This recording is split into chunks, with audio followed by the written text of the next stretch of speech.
ഇന്ന് വന്ന് ആർക്കെതിരെയും എന്തും പറയാവുന്ന അവസ്ഥയിലേക്ക് CPM-ഉം സർക്കാരും അധപതിച്ചിരിക്കുകയാണ്. CPM നേതാക്കന്മാർ ആരോപണം ഉന്നയിക്കും, അപ്പോഴേക്കും പോലീസ് അന്വേഷണം നടത്തും. പിന്നെ അതിനെക്കുറിച്ചിട്ടുള്ള വാർത്തകളാണ് കുറേ ദിവസം.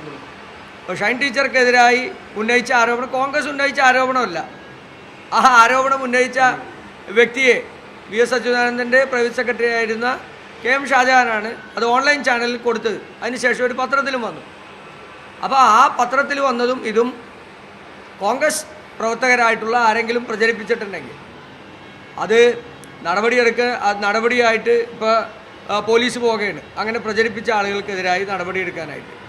അപ്പോൾ ഇതിനു മുമ്പും എത്രയോ സംഭവങ്ങൾ ഉമ്മൻചാണ്ടിക്കെതിരായി അടിസ്ഥാനരഹിതമായിട്ടുള്ള ആരോപണം ഉന്നയിച്ച കുടുംബത്തെ അപകീർത്തിപ്പെടുത്താനുള്ള ശ്രമം കേരളം മുഴുവൻ നടത്തിയത് മാർക്സിസ്റ്റ് കമ്മ്യൂണിസ്റ്റ് പാർട്ടിയാണ്. അന്നത്തെ പാർട്ടി സെക്രട്ടറി ആയിരുന്ന പിണറായി വിജയനാണ്. നിയമസഭയ്ക്കകത്ത് പോലും ആ കുടുംബത്തിനെതിരായി ഒരിക്കലും പറയാൻ പാടില്ലാത്ത വാക്കുകളാണ് അന്നത്തെ പ്രതിപക്ഷ നേതാവായ VS അച്യുതാനന്ദൻ പറഞ്ഞത്.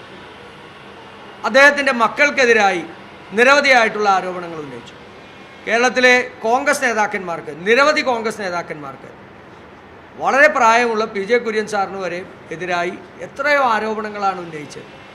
അപ്പം മാർക്സിസ്റ്റ് കമ്മ്യൂണിസ്റ്റ് പാർട്ടി എക്കാലത്തും നടത്തിയ ദുഷ്പ്രചരണങ്ങൾ, ആ ദുഷ്പ്രചരണങ്ങളിൽ ആദ്യം മാപ്പ് പറയേണ്ടതും നടപടി സ്വീകരിക്കേണ്ടതും അവരാണ്.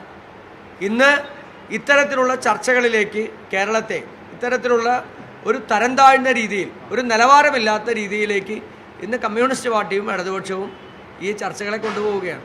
പ്രബുദ്ധ കേരളം അത് വിലയിരുത്തട്ടെ എന്നുള്ളതാണ് പറയാനുള്ളത്. പിന്നെ അടിസ്ഥാനരഹിതമായിട്ടുള്ള ആരോപണങ്ങൾ ആരുന്നയിച്ചാലും നിയമ നടപടി സ്വീകരിക്കാൻ നിയമ സംവിധാനം കേരളത്തിലുണ്ട്.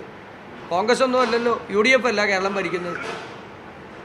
ഭരിക്കുന്നത് പിണറായി വിജയനാണ്. പക്ഷേ സർക്കാരിൻ്റെ അന്വേഷണവും സർക്കാർ നടത്തുന്ന നടപടികളും ഏകപക്ഷീയമാണ്.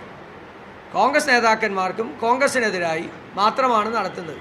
മറ്റൊരു നടപടിയും എന്ത് പറഞ്ഞാലും ഒരാൾക്കെതിരെ, ഇപ്പം K സുധാകരനെതിരായി, ജബി മേത്തർക്കെതിരായി ഒക്കെ പറഞ്ഞ എത്ര നികൃഷ്ടമായ വാക്കുകൾ ഉപയോഗിച്ചുള്ള സോഷ്യൽ മീഡിയകളിലൂടെയുള്ള സൈബർ ആക്രമണത്തിന് ഇടതു പ്രൊഫൈലിൽ നിന്ന് വന്ന ആക്രമണങ്ങളാണ്. അതിനെതിരെ എത്ര പരാതി ഞങ്ങൾ കൊടുത്തിട്ടുണ്ട്.